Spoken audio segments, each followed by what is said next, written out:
Sa patuloy na dumaraming tinatamaan ng leptospirosis sa lungsod ng Olongapo, panibagong hamon na naman doon ang epekto o posibleng epekto ng Bagyong Santi. Naka-alerto na rin sa bagyo ang mga otoridad sa lalawigan ng Zambales mula sa bayan ng San Marcelino. Nakatutok live si Teresa Andrada. Teresa.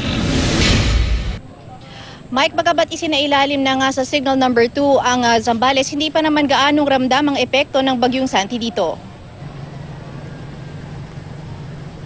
Taga-barangay Aglaw, bayan ng San Marcelino, Zambales, si Nanay Carmen. Nakuna namin siya naglalakad sa gilid ng bundok kasama ang kapatid at dalawang apo kanina.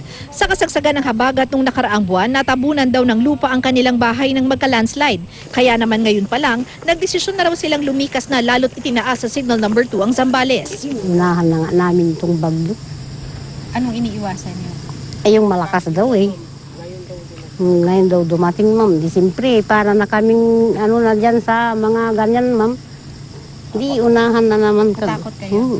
Kabilang ang barangay Aglaw sa 4 na barangay na tinututukan ng lokal na pamahalaan. Sa 18 barangay kasi, ang 4 na ito ang madalas maapektuhan tuwing may bagyo. Sinabihan na po namin yung mga residente doon na gaya po neto, may warning na ang ating television na signal number 2. Hindi pa po, pero may nakamonitor na po dyan na may mga sasakyan na naka-ready para ho darating pa lang po yung bagyo, pwede na po nating kunin po sila.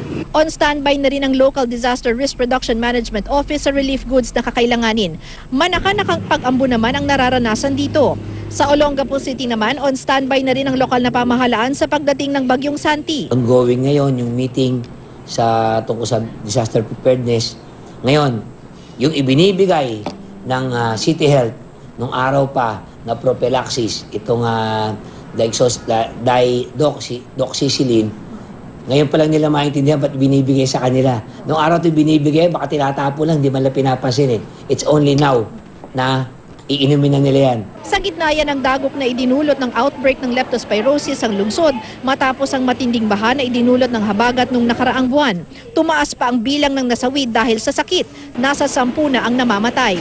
Sa James Gordon Memorial Hospital, umaabot na sa mahigit 400 na ang kaso ng leptospirosis. Mas marami na po yung moving to advanced stage kasi po halos lahat na po ng na-admit po namin ngayon ay madidilaw na, masasakit na po yung kanilang mga tiyan, madidilaw na yung balat at mata at hindi na po nakakaihi. Umaabot na sa 49 na pasyente ang kailangang sumailalim sa hemodialysis. Paniniyak ng pamunuan ng James Gordon Memorial Hospital, kaya pa naman ng ospital na ma-accommodate ang bilang na ito. Bilang preventive measure, namimigay na ng libreng doxycycline ng City Health Office sa mga residente. Muling paalala ng Department of Health, uminom agad ng doxycycline kapag lumusong sa baha. Mike, ngayong gabi nga ay nagsimula na rin na umulan dito sa San Marcelino, Zambales. Bagamat hindi pa naman malakas, ay nakaantabay na nga ang Local Disaster Risk Management kung ano ang magiging sitwasyon ngayong gabi hanggang susunod na araw. Mike? Maraming salamat, Teresa Andrada.